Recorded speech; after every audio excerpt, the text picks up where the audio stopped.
va accueillir François Vialat, qui cumule plusieurs casquettes, ingénieur en sciences cognitives, docteur en neurosciences cognitives et aussi psychologue clinicien.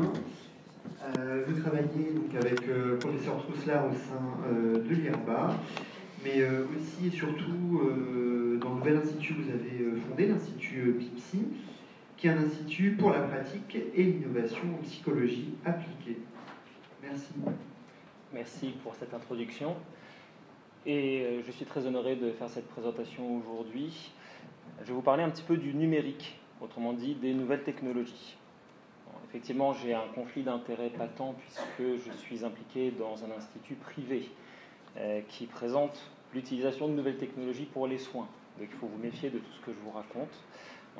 L'Institut PIPSI travaille sur les thérapies en ligne, le neurofeedback, la réalité virtuelle et le biofeedback.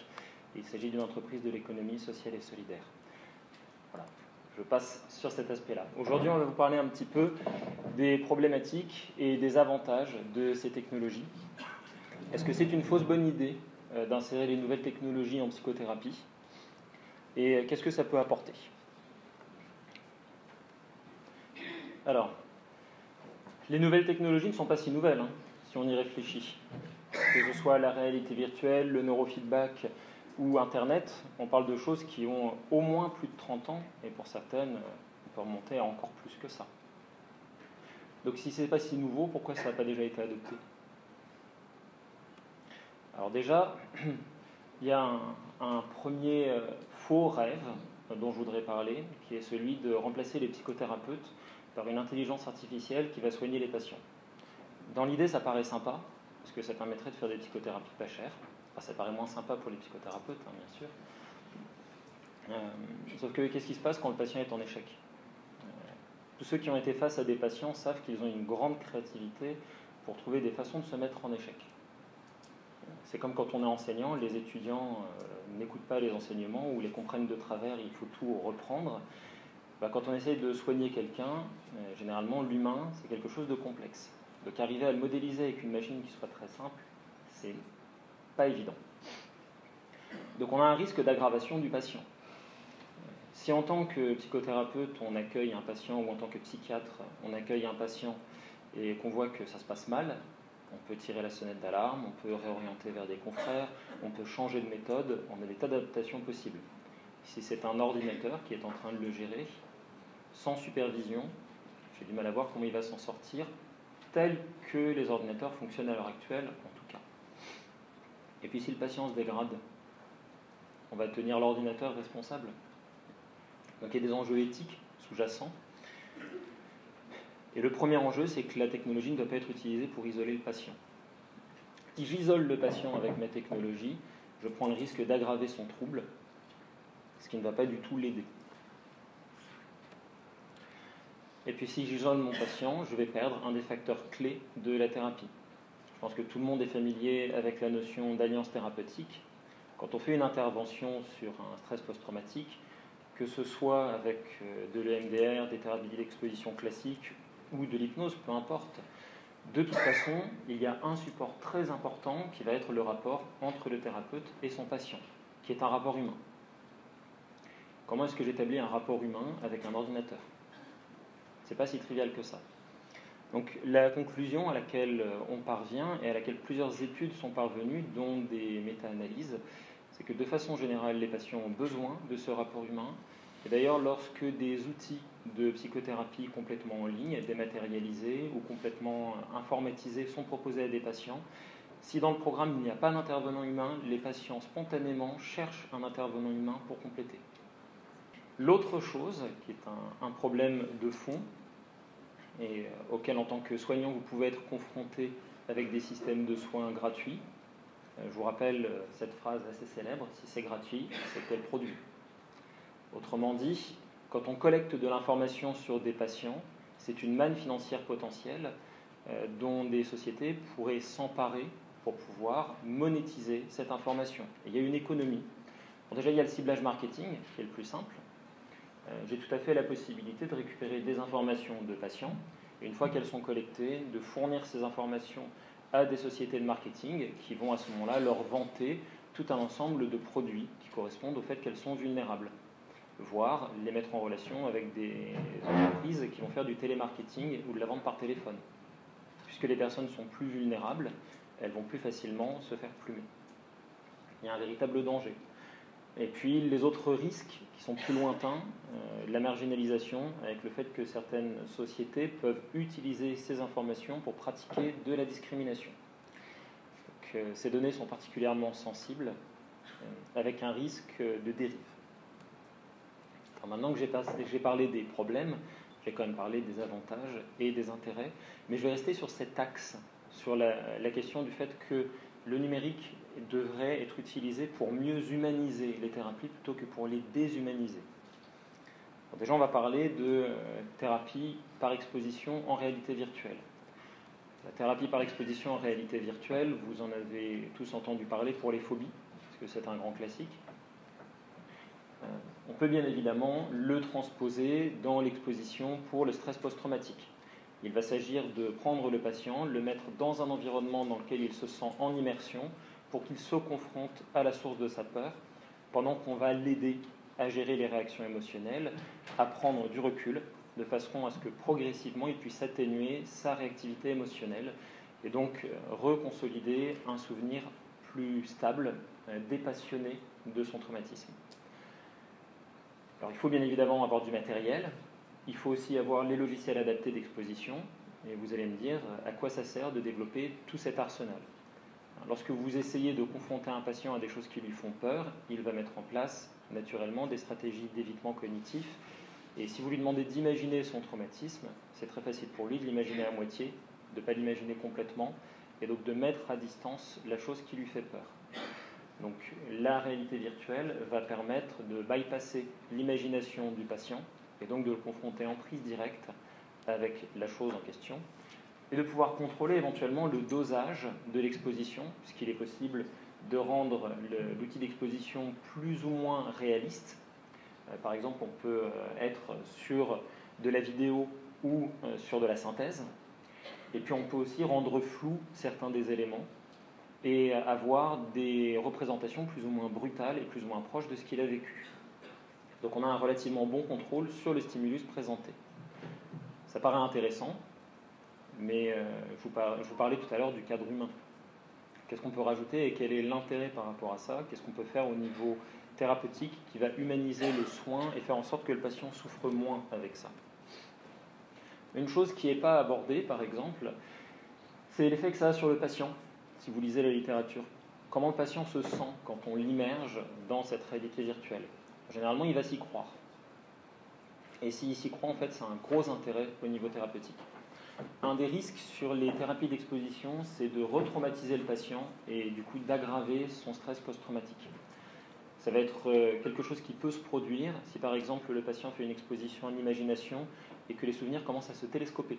Dans ce cas, il va être envahi par les souvenirs qui commencent à déferler, il n'arrive pas à les stopper, et dans le pire des cas, il pourrait même aller jusqu'à se dissocier, ce qui va à ce moment-là aggraver le traumatisme. L'objectif n'est pas d'avoir un effet iatrogène. Maintenant, s'il a un casque de réalité virtuelle sur la tête, vous avez une procédure pour interrompre le télescopage qui est relativement simple, vous enlevez le casque. Et comme en fait le patient a externalisé son imagination, ça stoppe l'exposition beaucoup plus rapidement que les procédures qui sont utilisées sur une exposition en imagination classique. Le côté vidéo game, ça va être assez captivant pour les jeunes en particulier, et puis de façon assez surprenante pour les plus âgés aussi, pour les plus de 60 ans, qui vont avoir tendance à trouver ça très sympa.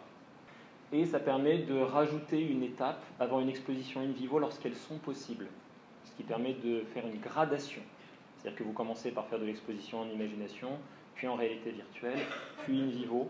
C'est souvent possible pour les traumas de circulation. Bien évidemment, pour un traumatisé suite à des problèmes militaires, on ne peut pas le renvoyer sur le terrain.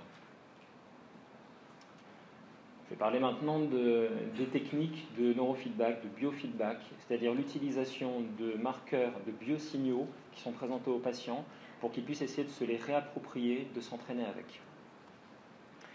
Pour le cas du stress post-traumatique, ce qui va nous intéresser, c'est d'essayer de guider le patient pour qu'il calme la réactivité émotionnelle, et donc une suractivation amygdalienne face au traumatisme. On a un trouble qui affecte le rappel de souvenirs, Et il y a des études qui ont déjà été publiées sur l'utilisation du neurofeedback dans ce cadre-là. On va cibler en particulier le réseau du mode par défaut et entraîner les patients en mesurant l'activité alpha au niveau pariétal. Donc par exemple, on a des résultats assez sympathiques qui montrent un recablage des connexions entre l'amygdale et le réseau du contrôle cognitif. Pourquoi c'est intéressant? Parce que ce réseau du contrôle cognitif va être impliqué dans la régulation émotionnelle, ce qui signifie que le patient régule mieux ses ressentis. Donc ça permettrait potentiellement d'aider le patient à reprendre le contrôle du rappel de souvenirs. Donc ça peut être une étape à rajouter dans une thérapie d'exposition. Et encore une fois, où est le côté humain? Qu'est-ce que ça apporte réellement au patient? Est-ce que c'est juste un gadget? Et de notre point de vue, le côté humain, ça va être la clé, la chose qui, encore une fois, n'est pas rapportée dans la littérature. Je vais illustrer avec un cas, je pense que ce sera plus parlant. Là, ici, vous avez une séance de neurofeedback et vous voyez les résultats du patient. Donc, quand il passe la barre de 50%, on considère ça comme un succès. Donc, il était dans le succès en permanence, mais plus ou moins. Il y a des moments où il arrive à réguler son activité cérébrale et des moments où il n'y arrive pas. À l'heure actuelle, ce qui est prôné sur le neurofeedback, c'est juste de regarder ça et puis ça y est, la séance est finie. On va aller un petit peu plus loin. Si on interroge le patient sur ce qui se passe pendant les différentes étapes. Donc le tout premier essai, il utilise une stratégie, il respire, il se concentre pour essayer de réguler le signal. Ça marche plus ou moins, et puis à la deuxième étape, il commence à présenter des signes d'anxiété de performance. Ce qu'il dit, c'est que dès que ça commence à monter, ça lui fait peur. Ça le met mal à l'aise parce qu'il se sent jugé, il est observé, il y a le thérapeute dans la pièce avec lui. Alors, on va lui demander de faire de la méditation de pleine conscience sur les pensées. Bah oui, c'est pas parce qu'on fait du neurofeedback qu'on n'a pas le droit de faire autre chose en même temps. C'est marrant parce que sur la troisième barre, ça remonte. Ça remonte, mais ça ne tient pas tout le temps. Ça va se réeffondrer sur la zone qui est en 4. Le sujet commence à dire qu'il n'arrive pas à se concentrer et il présente des mouvements impulsifs. Bon, c'est un patient qui a effectivement un problème d'impulsivité motrice. On lui fait faire de la relaxation de Jacobson. Et d'un seul coup, ça regrimpe. Alors, ça paraît assez évident si on en parle comme ça. Maintenant, ce qu'il faut savoir, c'est que le patient ne savait pas faire de la méditation de pleine conscience et ne savait pas faire de relaxation progressive. Donc ça veut dire qu'en une séance, là ça a duré, ce que vous avez sur l'échelle ici, ça dure moins de 20 minutes. En 20 minutes, le patient a appris à réguler son activité cérébrale, à faire de la relaxation de Jacobson et à faire une méditation sur les pensées. Ce n'est pas du tout l'échelle de vitesse usuelle. Et puis on termine avec un petit débriefing. On a pu parler d'anxiété de performance, faire une restructuration cognitive dessus et une psychoéducation sur ce qu'est l'attention défocalisée que le patient avait pratiqué quand il parlait de concentration, sans s'en rendre compte. Ce que c'est qu'une respiration vagale ou vagalisante, parce qu'il l'utilisait aussi, et ce que c'est que la relaxation de Jacobson. Donc une séance particulièrement riche. Le neurofeedback, en fait, c'est marrant. Ça va être une excuse pour ramener le patient dans la psychothérapie. Et là, ça devient quelque chose d'intéressant. Et incidemment, ce genre de choses, les entretiens, les rapports, etc., c'est typiquement ce qu'on ne va pas trouver dans la littérature scientifique sur le neurofeedback. Autrement dit, ce qui nous intéresse, nous, c'est le fait d'insérer cette technologie pour aller à la rencontre de l'objectif avec du subjectif, et donc l'insérer dans la troisième vague des thérapies cognitives et comportementales. Au lieu de faire du conditionnement, on fait de la remédiation de la conscience interoceptive, on amène le patient à prendre conscience de ce qui se passe en lui. L'utilisation d'Internet. J'avais parlé du fait que ça pouvait être utilisé. Alors pourquoi? Quel est l'intérêt? J'ai expliqué que ça pouvait poser des gros problèmes éthiques, c'est aussi des gros avantages. Il y a peu de praticiens formés et beaucoup de patients. S'il y en a dans la salle qui sont dans des centres qui accueillent des patients souffrant de stress post-traumatique, vous savez qu'il peut y avoir parfois des afflux massifs, avec beaucoup de patients, des longues listes d'attente, et ce facteur de temps d'attente, ça participe aux éléments d'errance thérapeutique dont Lionel parlait tout à l'heure. Ce n'est pas une bonne chose pour les patients. Et on a des patients qui sont hors zone de soins, ceux qui habitent en zone rurale, ceux qui pour des raisons de handicap physique n'ont pas la possibilité de se déplacer, et puis certaines pathologies, les patients lourdement agoraphobes qui vont avoir du mal à se déplacer. Donc pour tous ces patients-là, le fait d'avoir accès à une thérapie par Internet va pouvoir les aider. Et puis potentiellement, ça peut réduire les coûts. Ça, c'est la vision idéale. Je vous rappelle les problématiques qui sont en tâche de fond quand même. Donc un exemple d'intervention utilisant les web thérapies qui a été développé par une clinique aux USA consistait à faire de la psychoéducation et un début d'autothérapie en faisant de la rédaction de lettres pour les patients qui étaient en liste d'attente. Donc au lieu de dire à votre patient vous allez attendre pendant 6 mois et quelqu'un va vous prendre en charge, ils vont attendre pendant 6 mois, mais pendant 6 mois ils apprennent comment fonctionnent leurs troubles, ils commencent à travailler dessus de façon légère et ils ont un personnel qui a la possibilité de relire ce qu'ils font.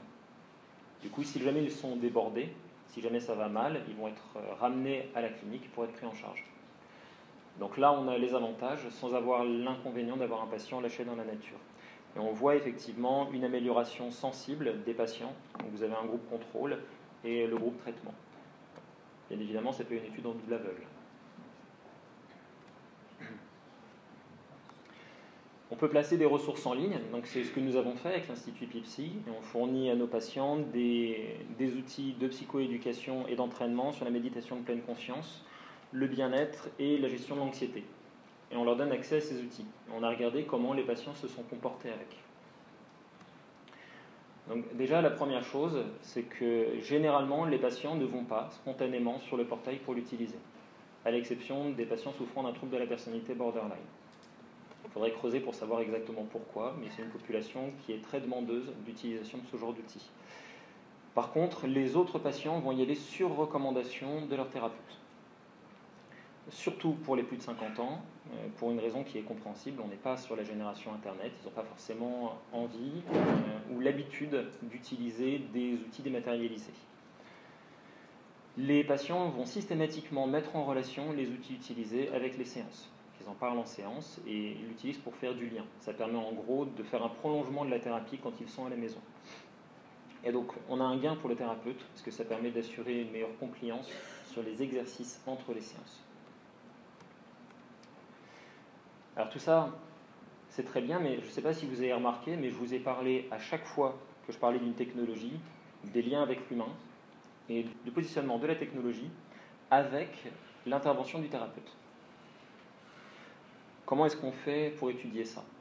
C'est pas compliqué, vous allez me dire, on va faire des statistiques. Alors on va collecter tous les paramètres. On a une variable contrôlée qui est l'évolution du symptôme, et puis on a plein de facteurs. Alors on a le contexte, les particularités du patient, les particularités du psychothérapeute, effectivement ça a été mentionné tout à l'heure, les méthodes de soins utilisées, dans quel ordre elles sont placées, le nombre de séances qui sont faites. Si vous regardez le nombre de paramètres impliqués dans une psychothérapie, il y en a quasiment une infinité. Autrement dit, beaucoup trop. Je ne sais pas si vous êtes familier avec l'usage en statistique, on essaye de réduire le nombre de variables, parce que sinon on est confronté à une impasse, à un mur. Vous savez que quand on teste plusieurs fois des variables, quand on répète des mesures, on est censé appliquer une correction statistique, une correction de Bonferroni ou des méthodes plus évoluées comme les corrections de Holmes. Dans tous les cas, on va avoir de la perte d'informations et un risque de ne rien trouver du tout. Puis si on trouve quelque chose, on a un risque de trouver quelque chose par hasard. On dit qu'il ne faut pas aller à la pêche en statistique. Voilà. Donc c'est impossible à modéliser. Et c'est même pas la peine de faire de recherche dessus. C'est ce positionnement qui fait qu'en fait il y a très peu de recherches sur tous ces multiples facteurs et qu'ils sont étudiés un par un, ce qui fait qu'on ne voit pas leur interaction. Sauf que là, le numérique peut apporter quelque chose. En particulier, il y a des outils de modélisation qui sont utilisés depuis des années en sciences de l'ingénieur. On parle d'apprentissage statistique.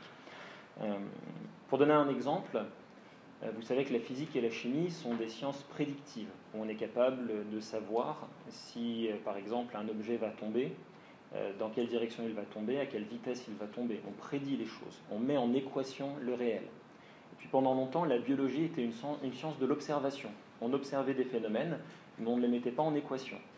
Jusqu'à récemment. La biologie est en train de devenir une science qu'on pourrait qualifier de physique. Elle passe d'un statut de science de l'observation à un statut de science prédictive. Pourquoi ce ne serait pas le cas de la psychologie ? Pourquoi on ne mettrait pas en équation tous ces éléments ? Même s'ils sont complexes, en fait, on peut arriver à le faire. On a bien réussi dans d'autres domaines. On n'est pas obligé de se cantonner à une science de l'observation. Sauf que c'est trop complexe pour des statistiques classiques, parce qu'on n'a pas encore les modèles. On peut demander à un ordinateur de trouver les modèles tout seul. L'apprentissage statistique, en fait, c'est très simple. Il s'agit de prendre la même chose que quand on fait des régressions, sauf qu'on fait des régressions avec des fonctions plus complexes, des fonctions on parle d'approximateurs universels qui sont capables de modéliser tout et n'importe quoi. Et bien évidemment, ça ne marche pas. Oui, il y a toujours des limites à tout. Ça ne marche pas parce que d'abord, on a des termes croisés, c'est-à-dire qu'on a des variables qui ne portent aucune information, sauf si on les combine avec d'autres. Si on prend par exemple l'indice de masse corporelle, on va avoir en x1 le poids, en x2 la taille du sujet. On essaye de prédire le risque que la personne développe une pathologie. Et ce qu'on va trouver, c'est si jamais ils sont grands et maigres ou s'ils sont petits et gros, on va avoir des dangers.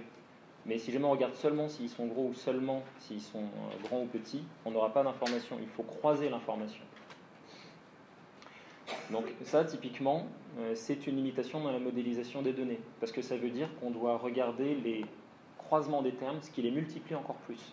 Si vous avez 1000 variables au départ, vous vous retrouvez à avoir des centaines de milliers de variables à étudier. Nos données sont bruitées. On a une belle distribution qui suit des propriétés mathématiques. Dans la réalité, à cause des bruits de mesure et de collecte, on a une espèce de soupe complètement impossible à interpréter. Et quand on essaye de construire nos modèles, ils vont mesurer cette soupe. Et à ce moment-là, on va essayer d'ajuster le modèle depuis les informations dont on dispose.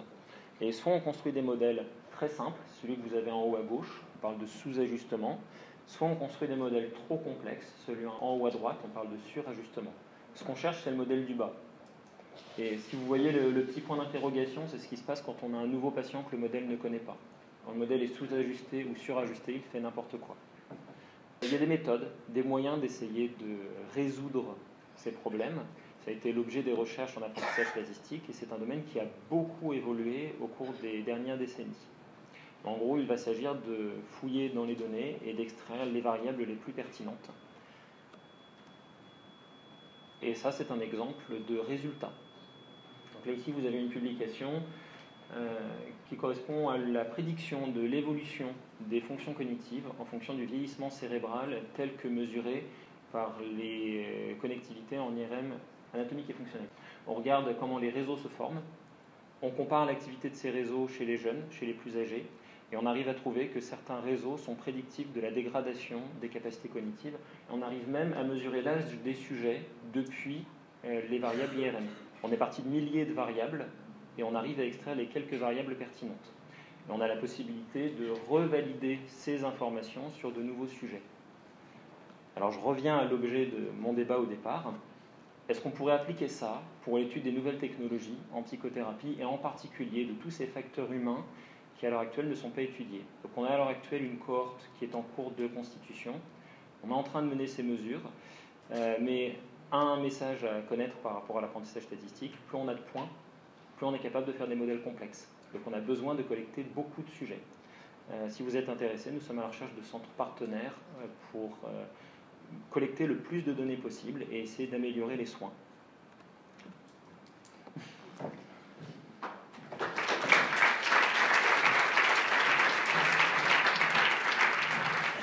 Merci beaucoup. Il nous reste 10 petites ou grosses minutes pour des questions, s'il y en a dans la salle. Non.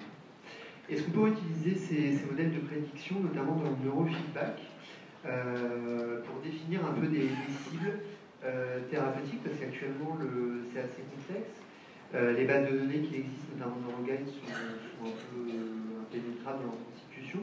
Est-ce que ces nouvelles technologies pourraient nous aider pour définir des cibles un peu génériques et qui pourraient de ce fait être appliquées de manière un peu systématique à chaque sujet pour que ce soit en pratique clinique assez facile à faire? Alors, par rapport à ça, sur le neurofeedback, traditionnellement, il y a deux axes d'application. Soit on essaye de prendre l'activité cérébrale du sujet et de la ramener dans une norme. Dans ce cas, il y a une base normative. Le problème, c'est que les bases normatives en question sont des bases propriétaires pour lesquelles on n'a pas d'informations claires. C'est-à-dire qu'on ne sait pas comment elles ont été collectées et on n'y a pas accès. Elles ne sont pas publiques. Et puis, il y a une problématique sur la normalisation de l'activité cérébrale qui est qu'on ne sait pas ce que ça veut dire avoir un EEG normal, et si l'activité du sujet a des spécificités, ça peut être des compensations. Autrement dit, si son EEG ne fonctionne pas comme la norme, c'est peut-être bien. Donc on pourrait détruire des choses positives. L'autre intervention, c'est faire une intervention dimensionnelle en ciblant des biomarqueurs qui existent à la fois dans des populations atteintes de pathologie et dans des populations saines. On a publié très récemment un article de synthèse sur les biomarqueurs les plus fiables en neurosciences cognitives qui permettent d'être ciblés pour associer une fonction avec une activité cérébrale donnée sur laquelle on peut entraîner le sujet. Donc en allant cibler la mémoire de travail, l'attention, la régulation émotionnelle, ce genre de choses. Merci. Est-ce qu'il y a d'autres questions ou pas? Merci beaucoup à vous pour votre